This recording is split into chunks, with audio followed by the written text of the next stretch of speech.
온유유선등대는요, 지금 제주도에 법한교회가 있습니다. 그 온유유선등대가 선교하는 그 법한교회 어제 가서 페인팅도 해주고요. 지금 또 교회 학교와 예배를 섬기고 이제 내일 돌아오게 됩니다. 여기 베이스 좀 죽여주세요. 아니, 여기 모니터 좀 다 죽여주세요. 예. 또 이제 27일부터요, 저희가 일본 선교팀이 도쿠시마, 오사카 남쪽으로 한 3시간 정도 남쪽입니다. 도쿠시마 신시오교회 가서 사역을 하고요. 조그마한 일본인 교회예요. 한 60여 명 성도님들이 계신데 절반은 농아, 핸디캡이 있습니다. 또 절반은 정상인들이요. 그러니까 특수목회하는, 일본인 특수목회하는 그런 교회인데요. 또 그곳에 가서 저희가 지역을 섬기고 교회를 섬기는 그런 사역을 하고 오게 됩니다. 오늘 헌금송 해줬죠? 여러분들 뒤에서 또 중보하고 기도해 주시기를 바랍니다. 이번 일본 선교는요, 2가지 테마를 가지고 갑니다. 사역과 영성이라는 그런 테마를 가지고 가요. 그래서 교회를 섬기는 사역뿐만 아니라 이제 또 사역이 다 끝난 다음에는요, 도쿠시마에서 15시간 배를 타고요, 후쿠오카로 넘어가가지고 규슈 지방, 나가사키를 중심으로 한 규슈 지방을 또 성지순례하고 이제 돌아오게 됩니다. 사역과 영성, 2마리 토끼를 잡기 위해서 갑니다. 주제가요, 제이스토리예요. 제이스토리 이번에. 그래서 아름다운 일본 선교의 이야기들을 써 내려가고 또 가지고 오는 그런 일본 선교의 여정이 되길 바라고요. 여러분들 위해서 기도해 주시기 바랍니다. 오늘부터 이제 국내 선교 신청을 받습니다. 7월 마지막 주 화요일입니다. 화요일부터 토요일까지 우리가 늘 제천에 가서 이제 국내 선교를 하게 되는데, 여러분들 국내 선교도 많이 참석해 주시기 바라요. 신청해 주십시오. 또 그냥 당일 돼가지고 헐레벌떡 오지 마시고, 내가 풀타임으로 참석할지 파트타임으로 참석할지를 좀 이렇게 미리미리 신청을 해줘야 숙소도, 식사도, 또 교통수단도, 또 교회 배치도 우리가 원활하게 할 수 있습니다. 그래서 여러분들 등대지기들한테 혹은 또 교육자들한테 국내 선교 신청을 해주시면 좋겠습니다. 올 여름요, 국내든 해외든 우리 젊은이 교회 청년들, 여러분의 열정으로요, 여러분의 발걸음, 손길 닿는 곳에서 하나님의 놀라운 복음의 열매가 맺어질 줄로 믿습니다. 여러분들 우리 좀 뜨겁게, 핫하게 보냈으면 좋겠어요. 이 시간에는요, 이제 십계명 강의 8번째 시간입니다. 정직으로 제사를 삼으라 하는 그런 말씀을 가지고요, 도둑질하지 마라 하는 그런 말씀을 가지고 은혜를 나누고자 합니다.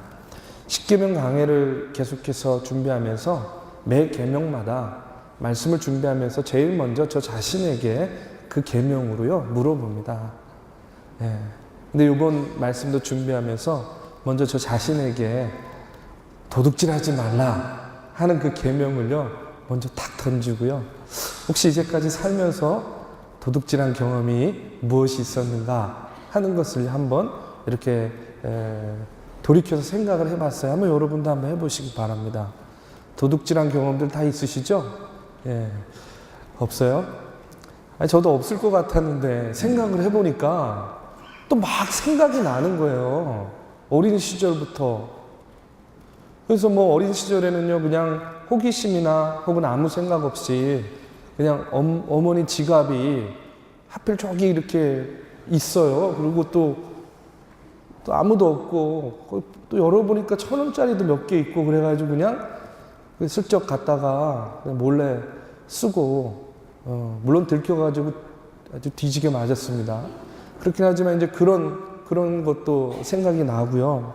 그 다음에 이제 뭐 이렇게 상점에서 혹은 가게에서 물건을 사고 거스름돈을 받았는데 착각을 해가지고 1,000원짜리를 줘야 되는데 5,000원짜리를 이렇게 껴가지고 줬어요. 이 나오면서 돈을 쉬다가 딱 그걸 알았는데 순간 멈칫하죠. 이거를 다시 돌아가서 줘야 되나? 아니면 하나님의 선물로 기쁘게 받아야 되나? 막 이렇게 고민하다가 그래, 하나님께서 나의 궁핍함을 아시고 또 이렇게 채워주시는구나 하고 그냥 또 쓱 넣고 왔던 그런 기억도 나고요. 성인이 돼가지고는요, 친구한테 꾼 돈, 안 갚은 거, 뭐 이런 것도 생각이 나는 거예요. 사실 뭐 갚으면 되지만 아직 안 갚은 것 자체는요, 내 것이 아닌 거를 지금 내가 돌려주지 않고 소유하고 있는 거니까 뭐 굳이 이름을 붙이자면 유사도둑질 정도는 되지 않을까. 그러면서 그런 생각도 들더라고요.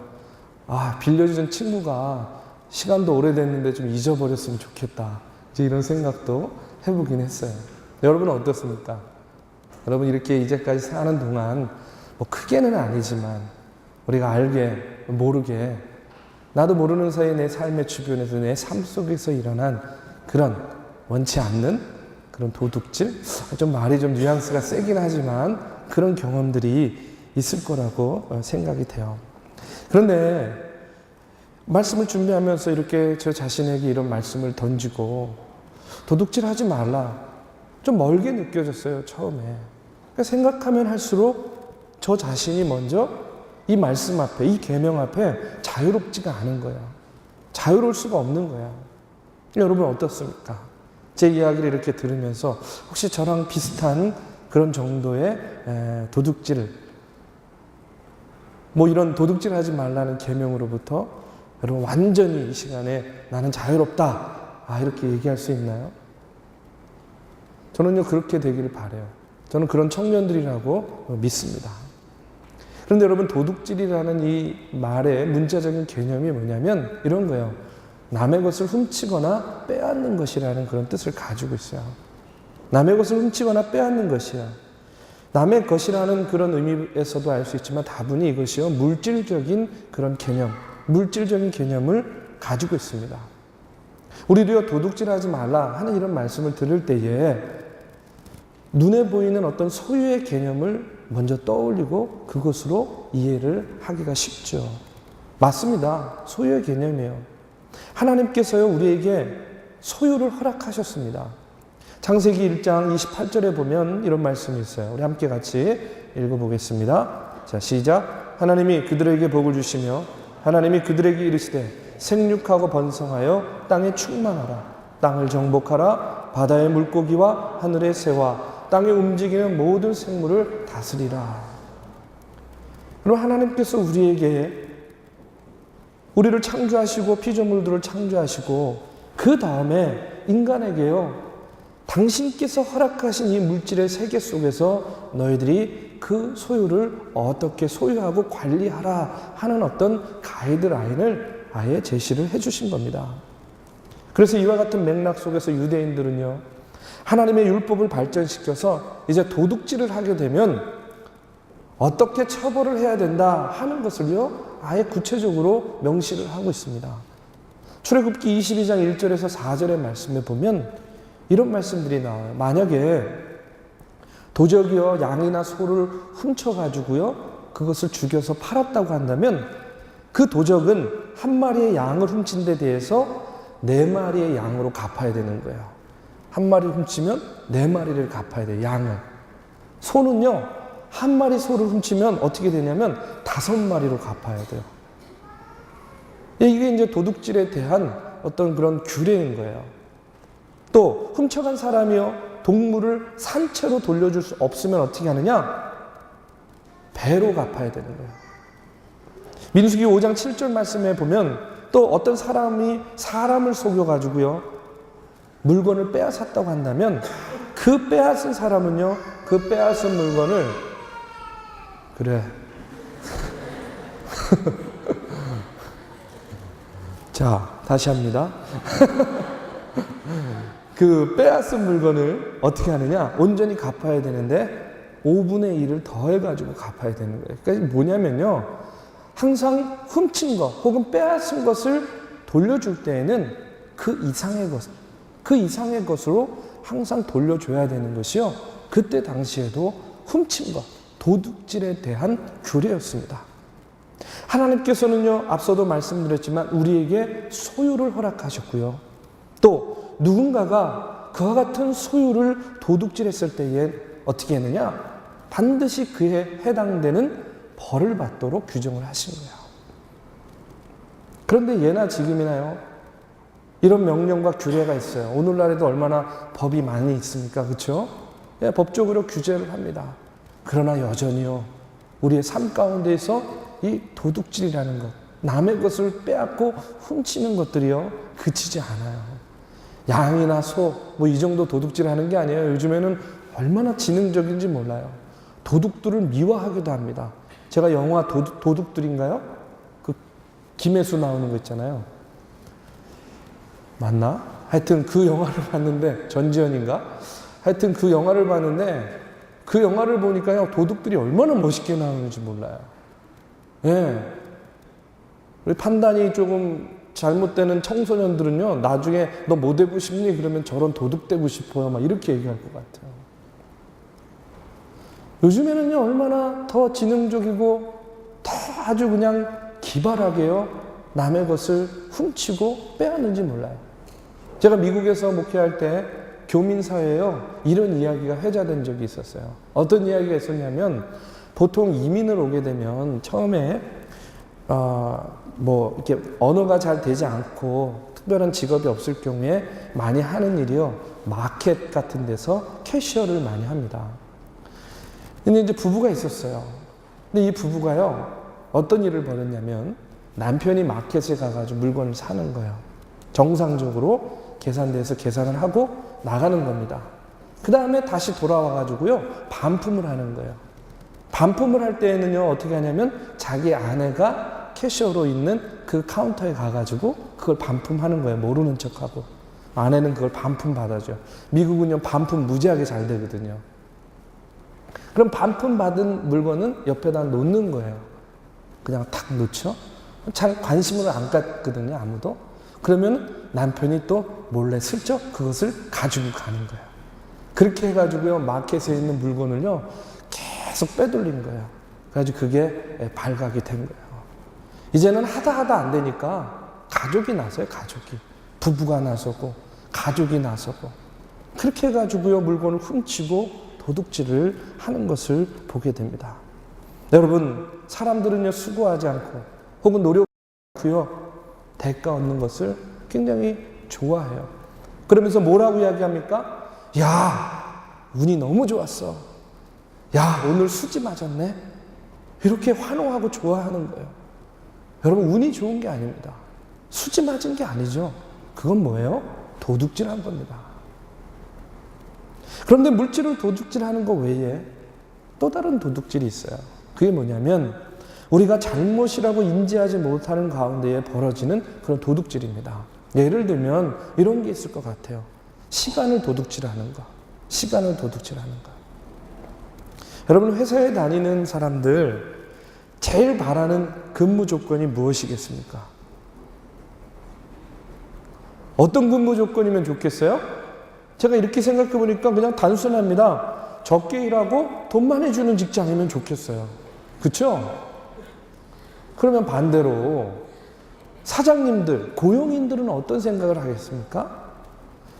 많이 일 시키고 조금 주고 싶은 거죠. 그런 거 아니겠습니까? 적게 일하고 많이 받고 싶은 마음들. 또 그 일하는 시간 가운데 대충 적당히 그 시간들을 때우고 그러고선 내가 받고자 하는 그 보수를 원하는 것. 많은 일을 시키고 그에 대한 정당한 대가를 지불하지 않고 싫으면 그만둬 하는 그런 식으로 사람들을 다루는 것. 요즘에 갑을 논쟁이 얼마나 뜨겁습니까? 바로 그와 같은 모든 것들이요, 누군가의 시간을 도둑질하는 거예요. 또 명예를 도둑질하는 경우도 있어요. 이게 무슨 말이냐면 여러분, 남의 얘기하는 거 참 재밌잖아요, 그렇죠? 전 재밌습니다, 남의 얘기하는 거. 그런데 여러분, 인간의 본성 속에는요, 다른 사람의 그 좋은 얘기보다 불명예스러운 얘기, 이런 이야기를 듣고 말하는 것을 좋아하는 그런 습성이 있는 것 같아요. 여러분, 사람들이 모여서 이야기할 때 보통요, 다른 사람들의 이야기가 대부분이에요. 여러분, 부목사들은 모여가지고, 제가 부목사잖아요. 친구들하고, 제 친구들도 거의 부목사거든요.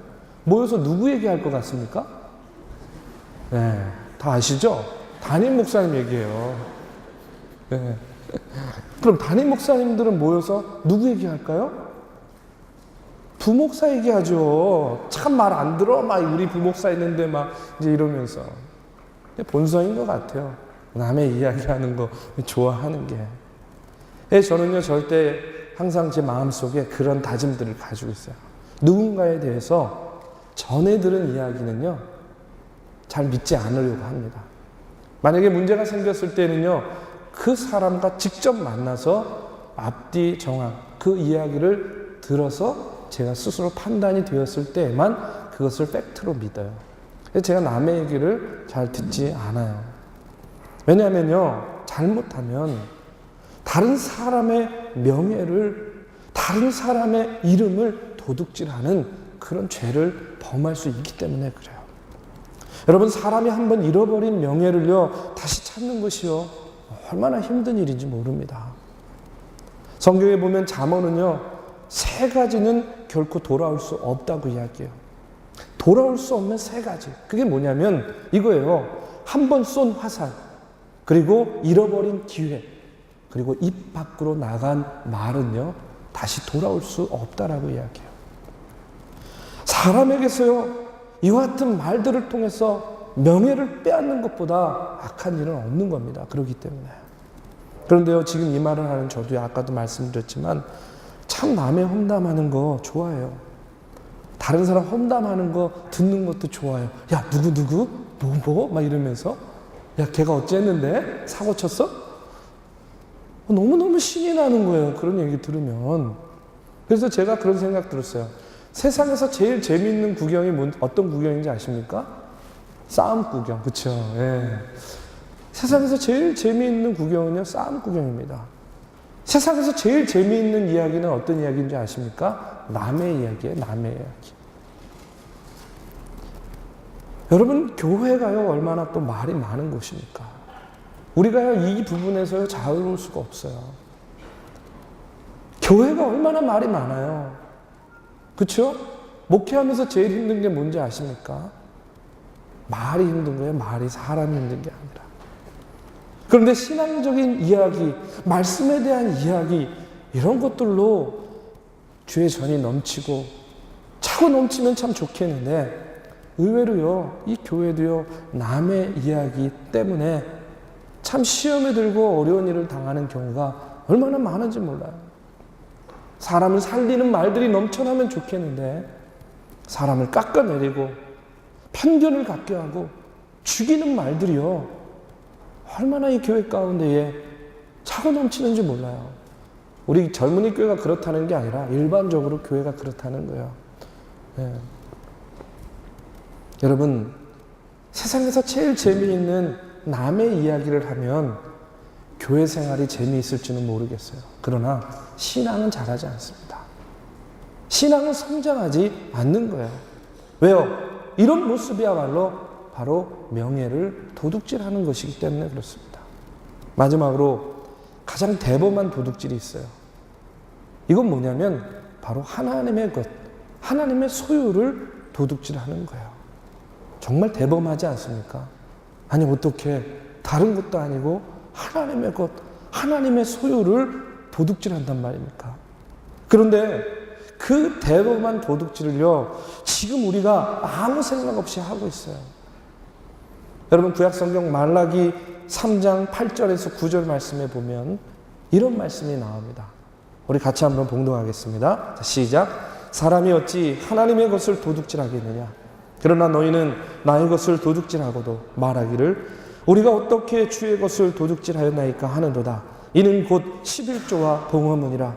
너희 곧 온 나라가 나의 것을 도둑질하였으므로 너희가 저주를 받았느니라. 이제 올 것이 왔습니다. 나올 것이 나왔어요. 11조. 여러분 11조가 뭐죠? 내 소득의 10분의 1을 하나님께 드리는 것을 이야기하는 거예요. 그런데 여러분 그 이면에 어떤 의미가 있냐면 내가 가지고 있는 내 소유는 전부가 다 하나님께서 나에게 주신 것이다 라는 그런 의미가 있는 겁니다. 다 하나님의 것이에요. 그런데 우리도 이 땅에 사는 동안에 뭐가 필요합니까? 물질이 필요하죠. 다 하나님의 것이지만 그렇기 때문에 다 하나님께 드릴 수는 없고 하나님께서 주신 소유의 10분의 1을 우리가 11조로 드리는 것입니다. 우리 청년들 가운데도요 보면 월급 타면 11조 먼저 떼어놓고 11조 먼저 드리고 나머지를 가지고 사용하는 청년들이 많이 있어요. 그런데요 이 10분의 1, 내 소유의 10분의 1은 누구 거라는 거예요? 하나님 거라는 거예요. 우리 게 아니라는 거예요. 그런데 그것을 어떻게 해요? 우리 마음대로 드리고 안 드리고를 정하고요. 우리 마음대로 사용하는 거예요. 그러면 어떻게 됩니까? 11조를 도둑질하는 거가 아니라 하나님의 것을 도둑질하는 게 되는 거예요. 여러분 11조를 드리다 보면 아까울 때가 있어요. 솔직히 말씀드리면. 그렇죠? 아까우면 어떻게 돼요? 망설이게 돼요. 망설이면 미루게 돼요. 미루다 보면 안 드리게 됩니다. 안 드리다 보면 잊어버리게 되는 거예요. 그러면 어떻게 되느냐? 하나님의 소유를 도둑질하게 되는 거예요. 언제 이렇게 됩니까? 여러분 수입이 없어서 11조를 못 낼 때 이렇게 되나요? 아니에요. 제가 이렇게 보니까 반대로 수입이 점점 늘어나가지고요. 11조 내는 액수가 커지면 커질수록 오히려 반대로 이런 시험에 들어. 이런 마음이 드는 거예요. 아까운 거예요. 여러분 100만 원 벌어서 10만 원 11조 내는 거 할만하죠? 해본 사람만 대답하세요. 1000만 원 벌어서 100만 원 내는 거 할만하죠? 1억을 벌어서 1000만 원 냅니다. 조금씩 부담스러워져요. 10억을 벌어서 1억을 냅니다. 이런 일이 빨리 왔으면 좋겠죠. 근데 이제 100억을 벌었어요. 그러면 어떻게 돼요? 10억을 내야 돼요. 와, 이게 점점 부담스러워지는 거죠. 여러분 이게요, 우리는 일어나지 않을 일이니까 그냥 이렇게 이야기하지만 이거 굉장히 어려운 일이에요. 쉽지 않은 일입니다. 제가 실제로 경험한 일 가운데 제가 전에 섬기던 교회에 권사님 한 분이 계셨어요. 제가 실명은 거론하지 않겠습니다. 근데 이 권사님이요, 고려대학교 그 전자공학과 교수였고요. 미국 포틀랜드 대학교 겸임 교수를 하고 계셨어요. 근데 이분이 정말 천재적인 분입니다. 그래가지고 무엇을 개발했냐면 예전에 이제 우리가 지금 스마트폰을 쓰고 있지만 그 전에 그 핸드폰이라는 걸 썼습니다. 그렇죠? 그때 통신사하고 결합을 해가지고 컨텐츠를 이용할 수 있는 준이라는 서비스가 있었어요. 이거 아세요? 기억나세요? 네. 그런데 이분이 이걸 개발하신 분이에요. 이걸 개발해가지고 미국에서 특허를 냈는데 얼마짜리 특허였냐면 그냥 뭐 얘기 듣기로 한 500억이 좀 넘는 그런 특허를 냈답니다. 그 이야기를 이제 교회에서 전해 들은 거예요. 여러분 500억이면 11조가 얼마입니까? 50억이에요. 마침 그때 교회에서요 건축을 준비하고 있었어요. 막 돈이 필요할 때인 거예요. 근데 이 권사님이 500억이 넘는 특허를 냈다. 500억이 넘는 수익을 냈다 하는 얘기를 들으니까 교회에서 막 핑크빛 꿈을 꾸기 시작하는 거예요. 야, 이제 이 권사님이 미국에서 돌아오셔서 11조만 내면 50억. 이제 그러면 그 돈을 가지고 건축을 하면 되겠다. 이제 이런 생각을 한 겁니다. 여러분 어떻습니까? 만약에 여러분이 500억 수익을 냈다. 그러면 여러분 50억, 11조 딱 낼 수 있겠습니까? 네? 500억 벌 일은 쉽지는 아니지만 생각만 해도 그냥 막 흐뭇하잖아요. 그쵸? 500억. 그런데 50억을 내려고 생각하면 갑자기 그냥 마음이 답답해지는 거예요. 다 가상인데. 그런 일은 일어나지 않지 않나요? 예. 여러분, 아마도 이 권사님도요, 그런 마음이었던 것 같아요. 한국의 교회는 애타게 이 권사님의 11조를 기다리고 있었는데, 이 권사님은요, 그 뒤로 한국에 들어오질 않으시더라고요. 한 10년 전에, 10년도 더 된 일인데, 그 뒤로도 제가 한국에서 본 일이 없는 걸 보면 아직도 미국에 계신 것 같아요. 여러분, 한번 생각해 보십시오. 11조의 액수가 많아진다는 것. 여러분, 이것은요, 얼마나 축복된 일입니까? 여러분, 이것은요, 아까운 것이 아니라 얼마나 우리가 감사해야 될 일입니까? 여러분, 우리가 11조의 액수가 많아진다는 것은 무엇을 의미하는 것이죠? 우리의 소유가 점점 늘어난다는 거잖아요. 내가 여전히 하나님으로부터 축복, 물질의 축복을 받고 있다라는 증거 아니겠습니까? 그래서 저는요, 우리 아이들 자고 있을 때 항상 머리에다 손 얹고 기도합니다. 하나님, 이 아이들이 11조 많이 내는 아이들 되게 해주십시오. 정말로 진심으로 그렇게 축복하면서 이 아이들을 위해서 기도해요. 여러분, 우리는요, 그런데 어떻습니까?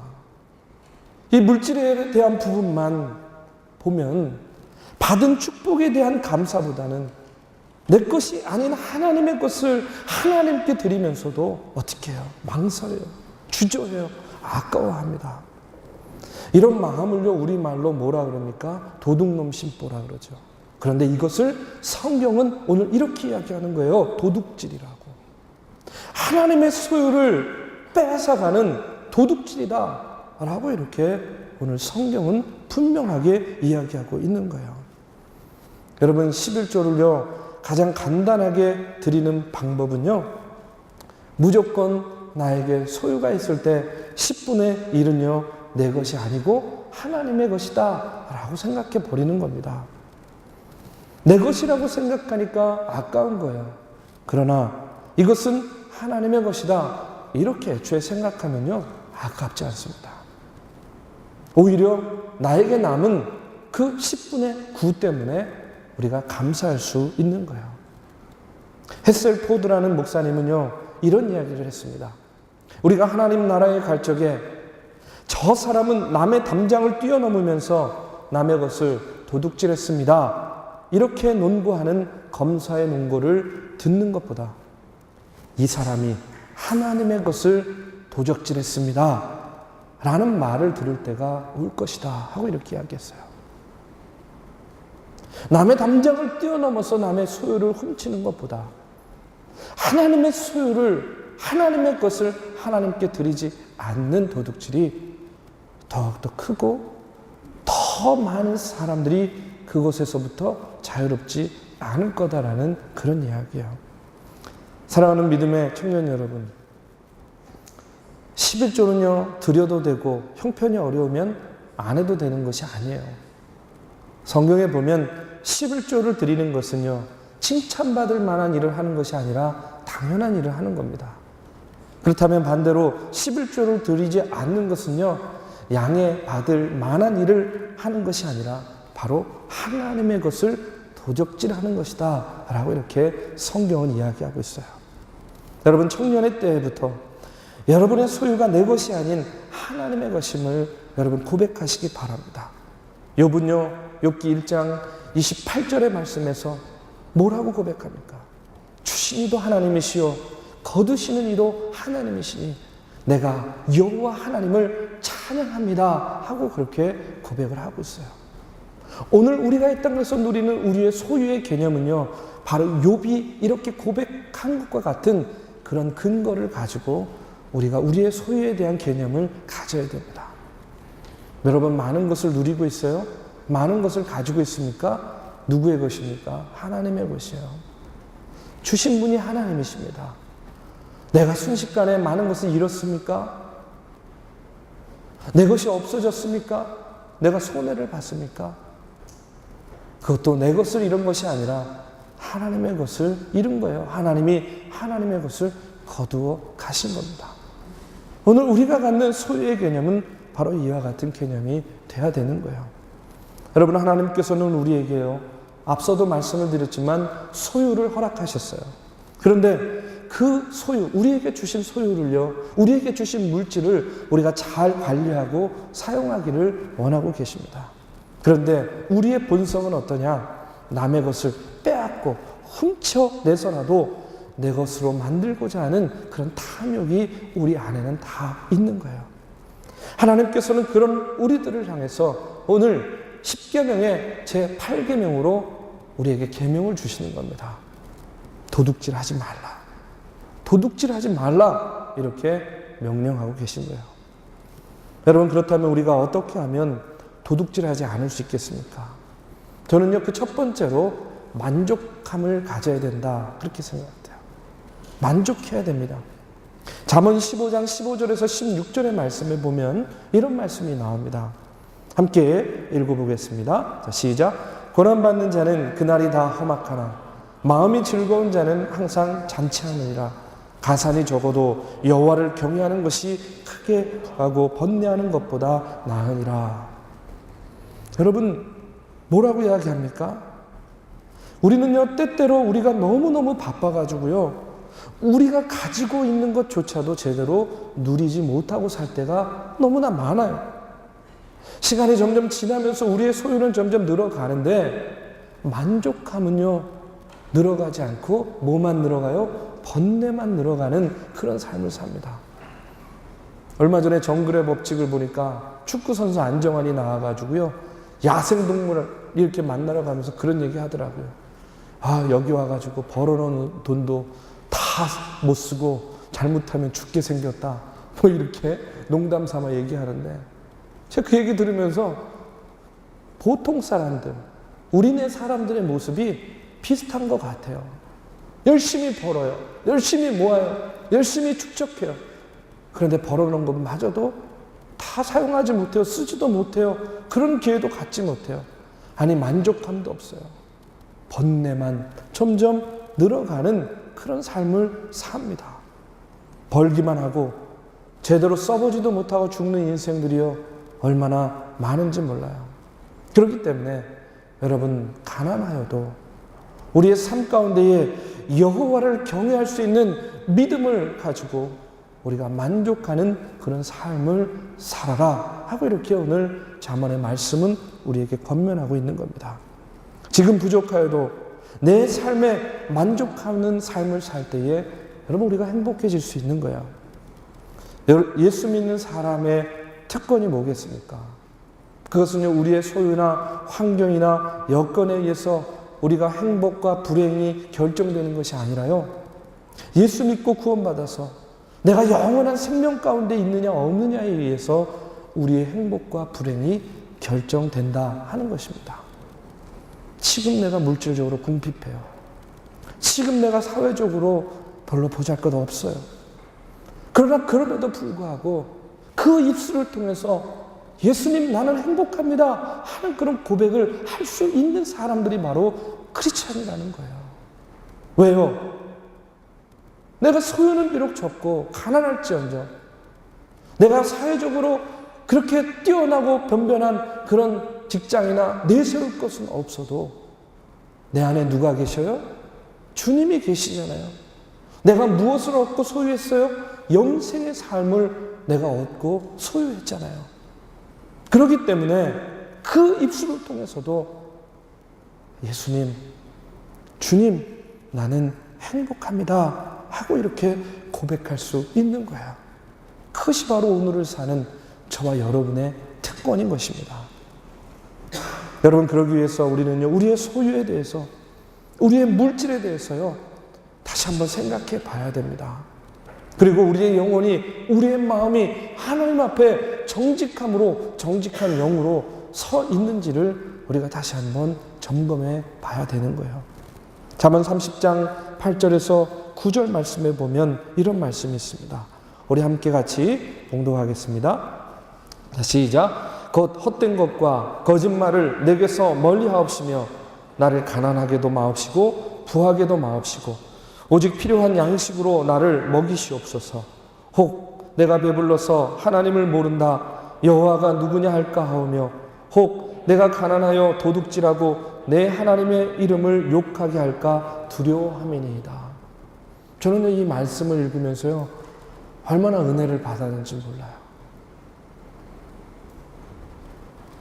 여러분, 하나님의 사람으로 지혜자요 또 그 당대에 가장 부요함을 누렸던 솔로몬 왕의 고백인 겁니다. 이 고백이 헛된 것과 거짓말을 멀리하게 하시고 너무 가난하지도 너무 부하지도 않게 해주세요. 왜요? 내 소유가 너무 많아서 내가 하나님을 모른다 하지 않을까 걱정된다는 거예요. 또 내가 너무 소유가 없어서 너무 가난해서 가난 때문에 나의 정직한 영을 버리고 내가 하나님 앞에 사람 앞에 정직하게 서지 못하고 어리석은 판단, 어리석은 행동을 하게 되지 않을까, 도적질함으로 하나님의 영광을 가리지 않을까 두렵다는 겁니다. 그렇기 때문에 뭐예요? 너무 가난하지도 너무 부하지도 않게 해달라는 거예요. 늘 하나님의 은혜 가운데, 늘 하나님의 영광 가운데 함께 하고 싶다는 이 솔로몬의 고백입니다. 사랑하는 믿음의 청년 여러분, 오늘요 저는요 저와 여러분이 이 도둑질하지 말라는 하나님의 계명 앞에서 우리 한 사람 한 사람 나 자신을 돌아보면서요 외적으로 뿐만 아니라 내적으로 영적으로 내가 하나님의 것을 하나님에게 돌리지 않는 그런 도적질을 하고 있지는 않은지, 나도 모르는 사이에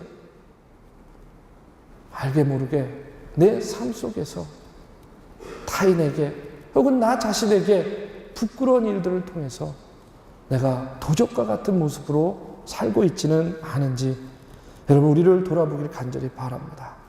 있는 바를 만족할 줄 아는 그런 귀한 신앙을 본받고요, 다른 사람의 소유이든 시간이든 명예이든 빼앗는 자가 아니라 섬기고 베푸는 자들이 되길 바라요. 오늘의 만족함과 내 안에 정직한 영을 가지고요 하루하루 내가 세상의 소유만을 늘려가려고 애쓰고 수고하는 것이 아니라요 하나님 앞에 정직함으로 내 영적인 재산을 늘려나가는 그런 저와 여러분이 되기를 주님의 이름으로 축원합니다.